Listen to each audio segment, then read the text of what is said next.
Bang, That's a shorter song, that one. There you go. Very much a shorter song than Mrs. Potter's Lullaby, but just as effective, if I do say so myself. Of course, your musical buddy Jason Isbell did the guitar solo on that, who's one of my favourite artists at the minute as well, and rightfully so. Was that just from like touring in the States? You got in touch with him, or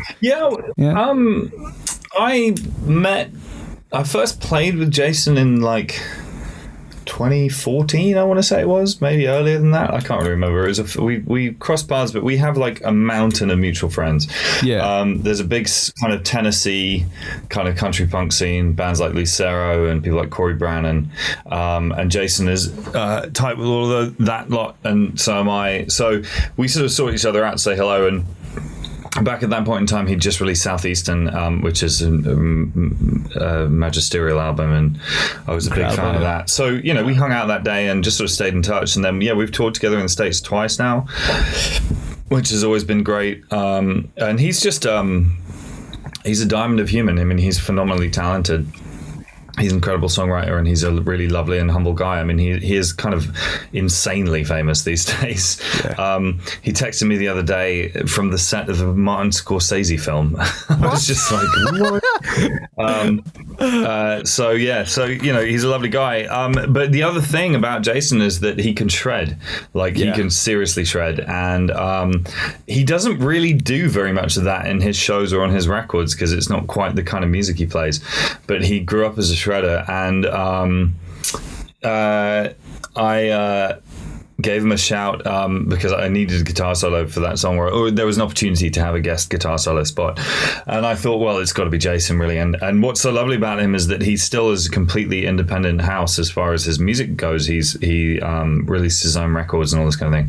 So I just texted him and I said, fancy a guitar solo? And he said, and this was in like January when lockdown was kind of back with a vengeance or whatever. And he was like, yes, please, I'm so bored.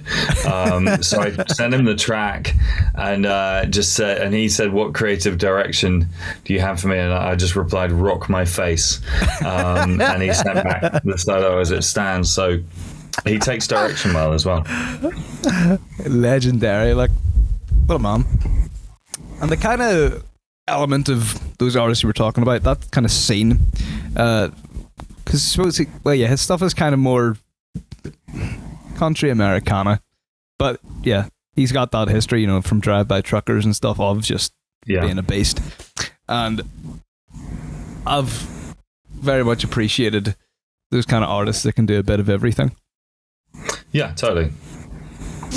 Do you find yourself, when you're writing songs, do you always plan on it being a type of genre beforehand, or does it just turn out and then let's go with this? No, I mean, it depends. I mean, quite often you kind of like, for me, a song starts with a general kind of feeling. What if there was a song that felt like this, and then you work towards making that real. And quite often, maybe not. I mean, I'm not sure how much I've subscribed to genre classification in general. Anyway, that you usually have a sense that it's a loud one or a quiet one or whatever. Having said all of that, something that I got really into a few years ago. So, I mean, first of all, like when I was a kid, Counting Crows used to release kind of acoustic versions of their rockier numbers as B-sides and stuff like that. And that was an early and interesting lesson in the fact that songs are blueprints and that you can dress them up in different ways. That, and and also, I mean, there's obvious examples like Joe Cocker's cover of Little Help with My Friends, which is one of my favorite bits of music of all time. So do you see what I mean? Like, there's the idea that a song doesn't always have to go the same way or be played the same way, but can still be the same song was there. And then I was very good friends with a guy called Scott Hutchison, who was the singer for Frightened Rabbit, who was who, as I'm sure you know, is no longer with us, which is a great sadness. We had a kind of interesting friendship just because we were in very similar positions in the music industry at the same time, and very, very few people are. Like, we were both kind of like, because he was the songwriter for his band, and they'd gone from an indie deal to a major license deal, and so had I, and we were both kind of, things were happening in a similar way in similar places. And there's really not that many people I can talk to about the actual minutiae of my career. And so our friendship was based around that, around the idea that we could talk freely about the stresses of the specific place that we occupy in the world. So that was lovely. But one of the things that he brought up was that when they were making the record Pedestrian Verse, they wrote a whole bunch of songs and then immediately afterwards tried to cover them as if they had been written by a different band and they were trying to find a different spin on them. And I thought that was such a fascinating way of approaching material, because obviously there's not much point in doing a cover, or certainly not recording a cover, unless you change it somehow and find something in it that isn't in the original. That's the point of the exercise. So to treat your own material as songs to be covered forces you to kind of ransack them for different approaches and that kind of thing. And I'm not going to say I do it every single time, but there's definitely that kind of thought process really put me on a track towards, like, every time I finish a song, you know, I'll toy with the idea of it going a different way in terms of its feel and its arrangement and its approach and that kind of thing, just in case it'd be better that way. Do you know what I mean? And like, you know, there are songs which I have a song called The Next Storm, which started out as a finger-picked solo number, and I kind of gave this process a go, and it ended up being kind of rock and roll Thin Lizzy style song in the final analysis. And is much, much better as a result. So, you know, that I think that's kind of a cool principle to at least kind of test the water as far as other approaches go and see what comes out. Very cool. Yeah, when it comes to doing, like, you always go to bars, you always see a cover band, but it's always the ones that, well, I find anyway, that do a song that you just realise just from like a lyric or whatever it is, but they're playing a lot differently.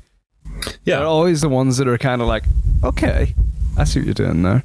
Yeah. I mean, it's I think it's an art form unto itself, and like, because of Bob Dylan, who I'm a huge fan of, but like, Bob Dylan gifted the world this idea of the singer-songwriter, namely the idea that the person interpreting a song kind of had to be the person who wrote it as well, which has sort of possessed certainly rock culture for a really long time, and it's actually pretty historically unusual. And I think that there's a great value in just being an interpreter and being a singer and being a performer. And whether you're talking about Joe Cocker or Aretha Franklin, or do you know what I mean? There's no, or Elvis Presley, for God's sake. Do you know what I mean? Like, there is a huge amount of value in being an interpreter, because that is half of the game in many ways. You know, if all that music was just having a set of chords and a set of words and a melody and playing them, it'd be much easier and probably much more boring as well. You know, and the performance and the delivery is at least half of it.